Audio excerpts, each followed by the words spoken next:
people who had experience. And they took almost 8 months. And I tasked them the issues in our education sector. These great professionals, and I have every reason to believe they did a good job. They came up with recommendations on what to do with CBC, recommendations that we have implemented, and to a great extent, we now have an aligned, competence-based education system. They also recommended what I needed to do in terms of pupil-teacher ratio. And it's the reason why I have hired 56,000 new teachers in the last 2 years, the largest in the history of Kenya. And it is also the reason why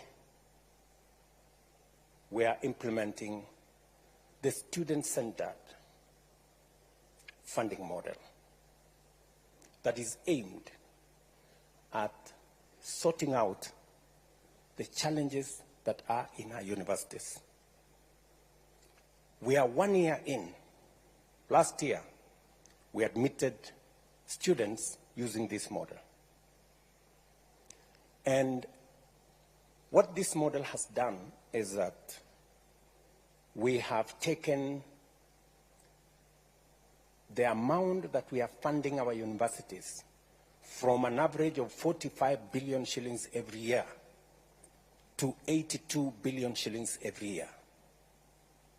That is the quantum of additional resources we are making available, both for help, for scholarships that go to our universities. The biggest challenge that universities had was that they had inadequate funds, because we promised, or government promised, that they would sponsor students, both loan and scholarship, up to 80%. But they didn't meet their end of the bargain. And we ended up with a big crisis. As I have told you, we ended up with debts of close to 180 billion shillings owed to our universities. As a result, universities could not teach the courses that they were offering to our students, and we ran the real risk of lowering the quality of our education. And as I have told you, you know what kind of a risk that poses to our nation. The new student-centered funding model has 5 bands. The banding did not start with this model. Everybody should know that. We started the banding in 1996. There has always been banding. It didn't start with this model. I know there is a push that maybe this banding started with this model. It did not. It's always been there. All we did is, instead of having four bands, we made it 5. And we have reasons for that, and I'll explain. Number 2, the loan component, again, did not start with this model.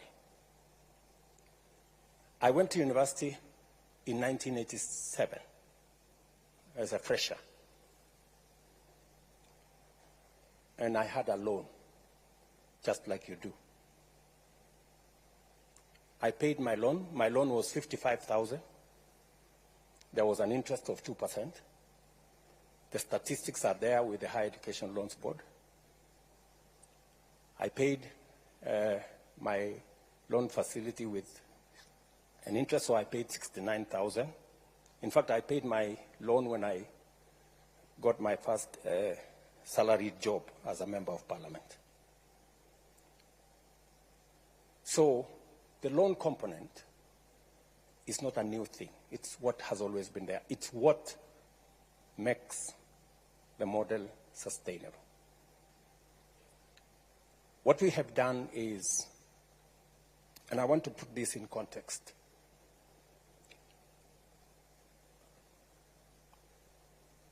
we have about 10,000 secondary schools. 3,500 secondary schools in mostly rural areas, informal settlements, marginalized areas. 3,500, they don't send a single child to university. Whole communities, whole villages don't have a single child they send to university. It is the reason that I decided to hire 55,000 teachers to send to these schools.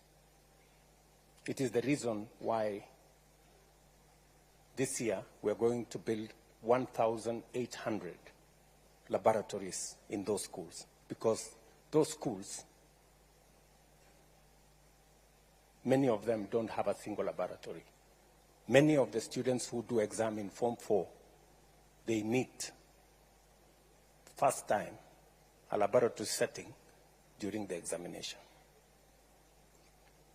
That disturbs me a lot, that we have close to 1,200,000 children who go to school and they have no chance of going to university because of the school they attend.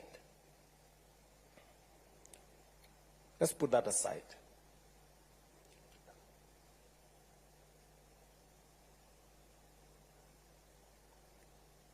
In the new funding model,